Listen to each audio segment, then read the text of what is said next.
Welcome to another episode of Startups for the Rest of Us. This week, I'm your host. I'm Rob Walling, and this is the podcast for folks who want to build real software businesses, real SaaS companies that sell a real product to real customers for real money. You can be bootstrapped. You can be mostly bootstrapped. Frankly, you can raise $1 kajillion in venture capital, and I still believe that the content and the thoughts and the ideas and the strategies and the inspiration and the tactics that I present here on this show are applicable to you no matter which of those buckets you fall in. Unless you're planning to have Kid Rock at your launch party and you want to stay pre-revenue forever because your valuation is more important to you than actually making money, then this podcast is not for you. But if you want to build real SaaS companies, real software companies, then this podcast is laser-focused, designed for you. Today, I'm going to be answering listener questions. It's been a minute since I've taken some listener questions on. And if you have a question for the show, you can email it to questions@startupsfortherestofus.com or head to startupsfortherestofus.com, go to ask a question in the top nav. As always, video questions go to the top of the stack, although I have been taking text questions that are more intermediate or later stage because I've found that the pipeline gets pretty clogged with how do I choose an idea and I'm pre-revenue, what should I do and how do I launch? That's all interesting, but I think answering question after question after question for pre-revenue folks gives an indication that is not true that this podcast is aimed at beginners, which it is not. So send your intermediate to advanced to later stage questions as well as your beginner questions. We'll tackle those in upcoming episodes. But before I dive into listener questions, I want to let you know that MicroConf Connect applications are open today through February 5th. To create the best possible experience, we welcome new members in monthly cohorts with applications open for just 72 hours each month. MicroConf Connect is our online community. It is the best online community of bootstrapped SaaS founders. Every month, we put on a special live call with a new guest. And if you're a member this month, you get access to a live call with Harry Lawson, where he's going to break down SaaS copywriting essentials. Harry has written for companies like Testimonial.to, Signwell, and Veed.io. And next month, I believe, I am the special guest on the live call, where I will do live Q&A. It's always a blast. If you're interested in becoming part of this worldwide, year-round online community of MicroConf Connect, head to microconfconnect.com to apply. Applications are only open until February 5th. If you miss this window, you will have to wait until March. That's microconfconnect.com.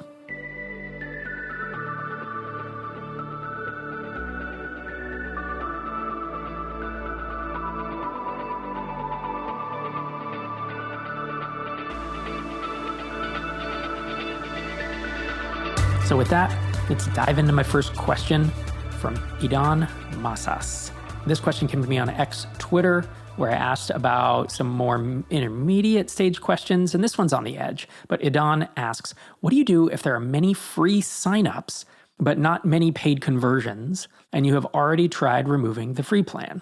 I'm not sure I fully understand this question. If you've removed the free plan, then you shouldn't have any more free signups, or I guess you're saying you have free users that you haven't kicked out of the free plan. You've only removed the free plan for new people. So I'm a little confused by this. So I think I'm going to answer it multiple ways.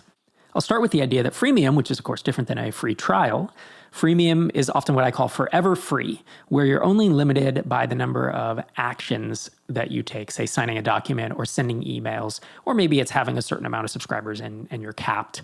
And if you go over that number, then it's not free anymore. But it's not a time-based free trial. So freemium should have not many paid conversions. That's kind of how it works. You know, Dropbox bragged back in the day about, we get all these signups and 3% convert to paid after a year. So I would call that not many paid conversions for a year. Get 3%. This is why freemium, it's not a never for bootstrappers. It's a by default, don't do it. What do you do if there are many free signups and not many paid conversions? Don't do freemium. Listen to this podcast, and in general, don't do freemium. Now, are there mostly bootstrap founders who are making freemium work? There are. There are a few, right? Ruben Gomez is the famous example. When he comes on the show, we talk about Signwell and how he has made freemium work. There are tens of others that I couldn't even name them all.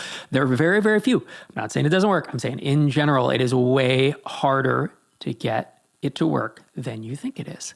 So if you are in doubt, don't try freemium. Just you can have a free trial. You don't need to ask for credit card up front. You need to find out if you build something people want and are willing to pay for. If you have removed the free plan for new signups and you still have a bunch of people hanging out in a free plan that are not converting, you can end your free plan for current users. They're not customers because they're not paying you anything, but free users. And I have done this myself with a product I acquired 15 years ago, and several tiny seed companies have done this. And I say tiny seed companies because I have pretty detailed insight into what they're doing and how they're doing it and the results of it. And any of them that remove their free plan, even for existing users, have never gone back. I didn't go back either. So usually that's what I would do is I'd reach out to, if there are power users that are on the free plan, I'd reach out to them directly. I remember when I removed the free plan, there were a few people that had really helped promote the app over the years. And one of them was like a college professor, for example, a university professor, and asked if he could get a discount or a comp. And I just comped him because he had recommended it to a bunch of people. And you can make exceptions here. But the idea that you have 500 or 5,000 free users and almost none of them are converting implies that either your yardstick is in the wrong place, meaning you're giving away too much in your free plan so people never need to convert. So you might need to think about moving that. Or you just kill the free plan altogether and build a more traditional mostly bootstrap business with a free trial where people have a time constraint to convert. And if you create enough value for them, then they pay you. There are a lot of levers to pull with freemium. And it is one of those, I think it's harder to make a broad generalization of like, well, here's how I would design a free plan, right? I can tell you basically with SaaS pricing, some rules of thumb that I have about each one doubles in price, but you give away more in the value metric. There's all this stuff. I've given talks about this. I've talked about this on this podcast.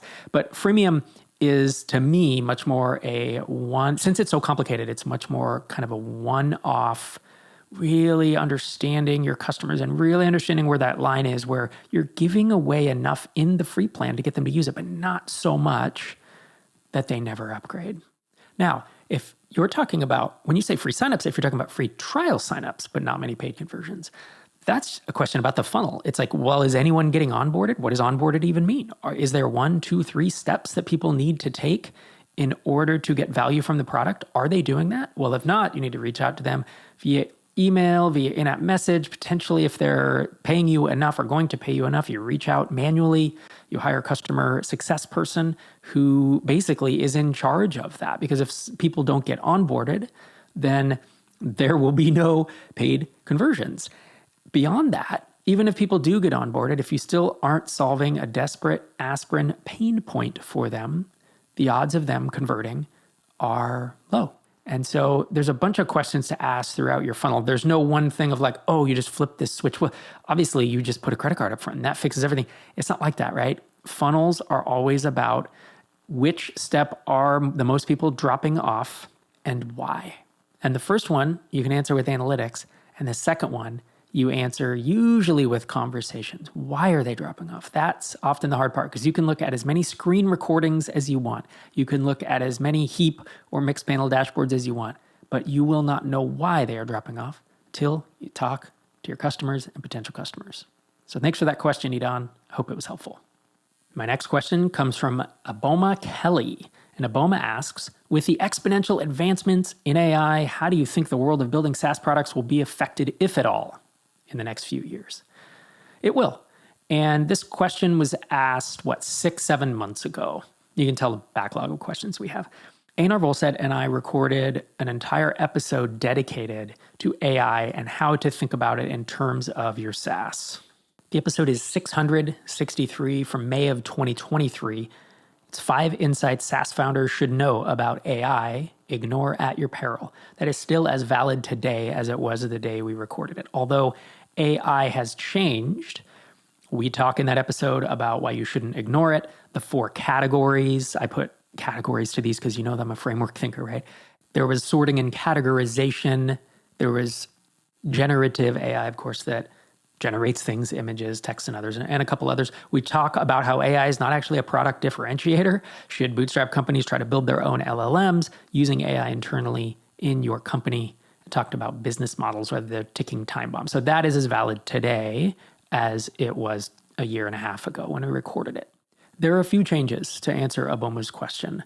Number one, obviously, many SaaS companies will integrate it as features into their product. So if there's any point where your customers need to create some type of content, whether a blog post or a social media post of any kind, obviously AI can help them generate that or improve that. This is obvious, but that's one place where it's going to be applied. Second place that you should be thinking about applying is in your own internal operations. So here at MicroConf and TinySeed, although we are not a SaaS company, we are certainly serving a lot of customers, a lot of prospects, a big audience. We are creating content. We're doing a lot of things that you would do at a SaaS company, marketing, even some sales, all that kind of stuff. And so we use AI pretty extensively, whether it's Gemini or Claude or ChatGPT, to help us get there faster. We don't publish AI-generated content per se. I just don't believe the quality is there. But if you're not using AI to help make you more effective and efficient with your internal operations, your marketing or sales, you will fall behind. And then the third broad place where I really think AI is impacting things, especially with building SaaS products, is how much faster and more productive it makes developers. And whether you're using Cursor, Copilot, any of the other tools of the day that Devin, I think, was popular, it seemed for like 2 weeks. No one's talking about Devin anymore, but you get the point. It's not the tool. It's the idea that it can make developers move quicker and be more efficient. And what I've noticed is I haven't seen anyone, at least in kind of the SaaS space, fire people or lay them off because, we're suddenly so much more efficient. I've just seen them move faster. That's the thing. It's an accelerant, not a differentiator. Someone said this. Who was it? Maybe it was Patrick Campbell. Might be misattributing that. But think of AI as an accelerant. It gets you there faster. If you don't use it, you will be slower than your competition. It doesn't differentiate you because your competition can and will use it. But if I were a software developer today, as much of a pain in the butt as it would be to integrate AI into my workflow, I would 100% be considering it. I think it's going to make all of us, it's like a mech suit. It makes all of us a little better, a little stronger, a little faster, a little more effective. If you can get over kind of the learning curve, get over that hump of integrating into your workflow, because it is, I know that if you're used to writing all the code yourself, suddenly you're using AI, it's a little cumbersome at first, but I think it will allow us to build more SaaS products faster and build features faster and make every developer that you have more effective. Now, what that means is the pace of development and of feature development and the pace of competition will also accelerate. So do I think AI is going to have impact on SaaS products? Yeah, I think it already has, and I think it will continue to. And really the question, because Aboma asked over the next few years, and it kind of depends on, is AI going to continue the pace of innovation that it has? Because it has seemed to plateau recently. I know that they're trying to get, is it ChatGPT 5.0? Or 4.5 or something, and their rumor reports are that they're really struggling to make it that much better. And don't get me wrong, it's good. I use ChatGPT almost every day, almost every working day, and I know a lot of my team does as well. It's just getting integrated into all our workflows. But if AI has plateaued for the time being, then that's one outcome, right? We're going to see what we see, and we get what we get, and that's where the pace of innovation stops. Over the next few years, if it continues to exponentially or starts to exponentially appreciate in value, then I can imagine the impact on all of us is going to be a lot more significant. So what I'm saying is that part of this relies on how fast the underlying AI models advance over the next few years. So thanks for that question, Aboma. I hope it was helpful. My next question is from Eddie Vink. And Eddie asks, not my product, but Notion is launching Notion sites. So this, again, is 7 months ago. Do you think this is a threat for Notion site builder products, or is it an opportunity? 100% it's a threat. Anytime a big player, this is platform risk, right?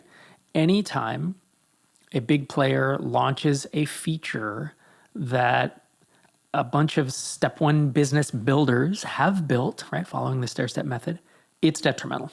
Inevitably, even if they build kind of a shitty version of it that is feature limited, that doesn't do anywhere near, I have a thing, but my thing is better, right? My thing has 5 times the number of features, or my thing is way easier to use, or look, it does all this other stuff for you. What happens is a bunch of Notion people who don't want to add another product to their chain, they don't want to add another integration, they don't want to add another $20, $30, $40 subscription, they just put up with it. And if it's good enough, it will absolutely negatively impact Notion site builder products.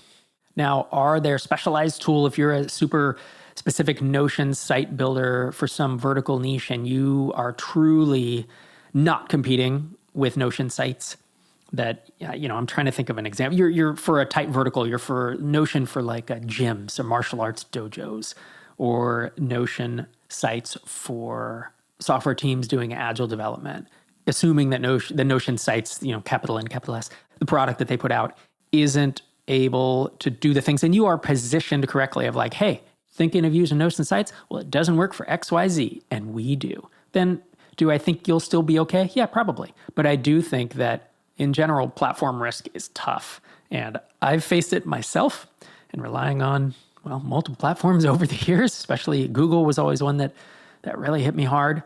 And this isn't a reason not to build step one businesses or businesses that are in these app marketplaces, because these are great little businesses that, can I say little? I mean, some of them, you can get to 5K a month. Some you can get to 40, 50K a month. These can be great. They can be life-changing. But would I build and would I stake let's say my family's financial well-being on something with a lot of platform risk?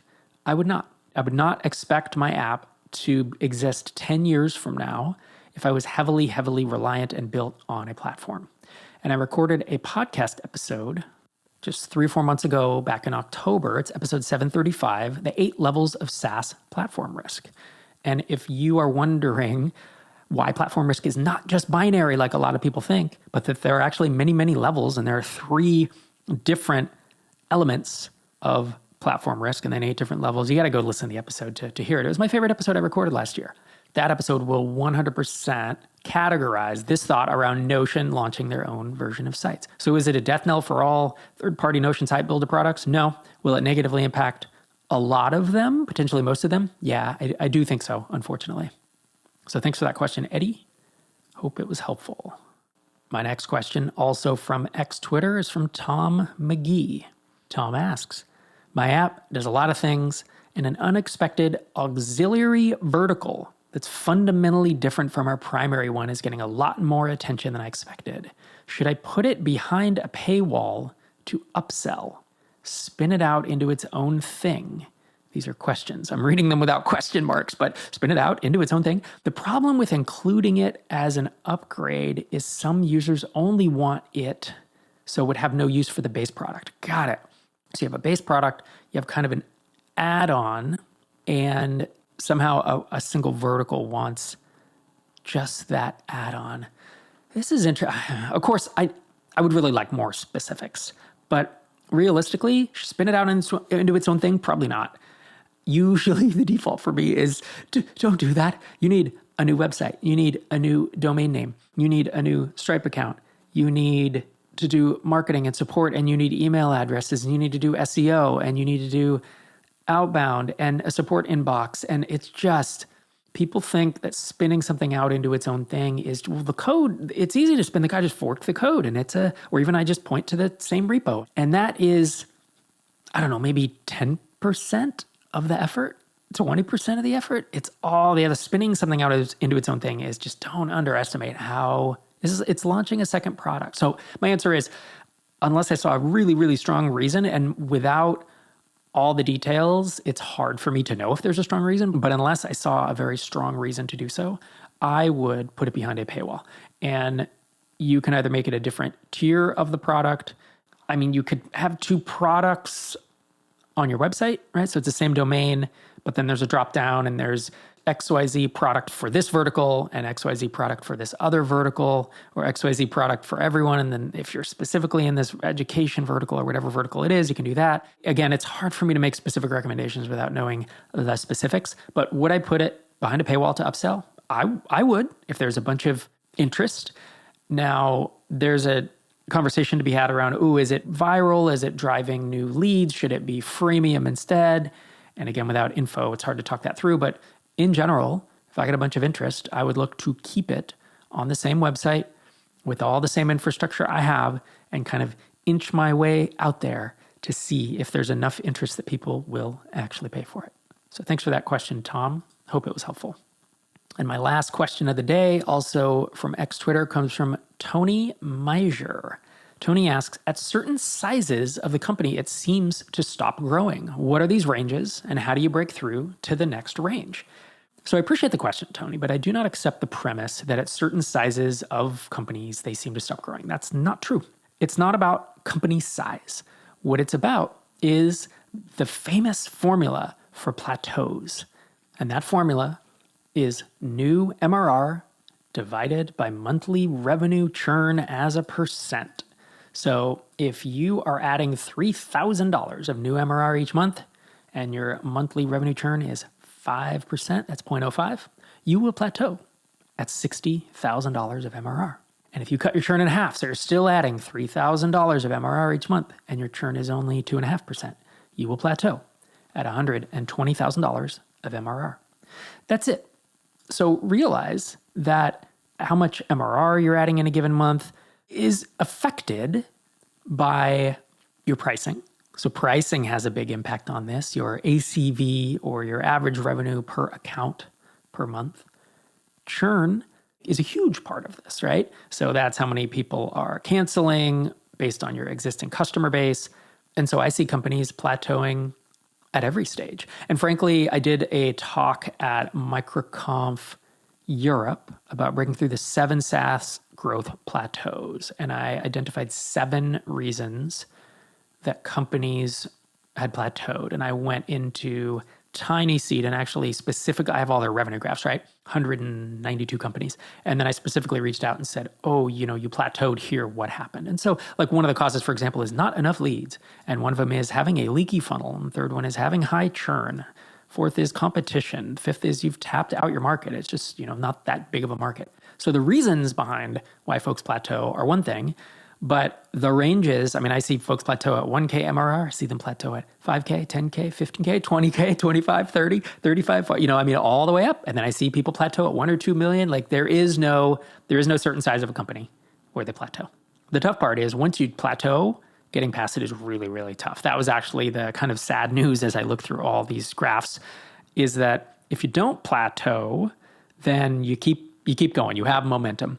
The moment you plateau, the odds of you getting past that plateau are actually quite low, at least from the analysis that I did. So that's why you want to always be looking ahead and when things are working, not resting on your laurels, because you want to try not to plateau, because getting past them and building that momentum from scratch is not quite the cold start problem, but it's just hard. It's hard. And it often requires a big strategic shift of like, well, I need to expand into another vertical, or we need to like double our pricing, or we need an entirely new lead source because everything we've done just isn't getting us there. Or we need to serve an entirely new user base because our churn is just pegged at 5 or 6%.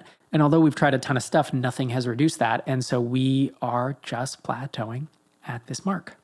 So what's interesting is the answer to how do you break through to the next range, there isn't a range, but how do you break through a plateau is you identify the problem and you fix it, right? So if you don't have enough leads coming in each month, meaning you're not adding enough MRR, then you add more leads. Well, then the question is, well, how do I do that? And that's a whole other, we could write books on that. Or if you have a leaky funnel, meaning your conversion rates are low in your trial to paid or whatever, then you look at that and you optimize that. The how do you break through is actually kind of trivial. It's trivial to know what to do. It's often hard to know exactly how to do it. And that is why I gave that talk that is not, I don't believe it's up on YouTube, and I might actually be giving it in New Orleans. I haven't decided yet. Kind of want to add a little bit to it if I'm going to do that. But that's why I did that talk, is because plateaus are pretty scary, and I've never seen an analysis of them that tried to look at the causes, the effects, and potentially how to think about getting around them. So thanks for your question, Tony. I hope that was helpful. Thanks for hanging out with me today, this week, and every week. It's so great to be in your earbuds. I haven't answered listener questions in quite a while, especially not a solo episode. So this felt good. I think I'm going to do another couple here in the next few episodes, because there are a lot of questions to work through, and I always enjoy hearing from you. Questions at startupsfortherestofus.com if you want to send in a question, a comment, feedback, something you need help with. And obviously, head to the top nav of startupsfortherestofus.com, click Ask a Question, and you can send in a video or an audio clip. This is Rob Walling signing off from episode 754.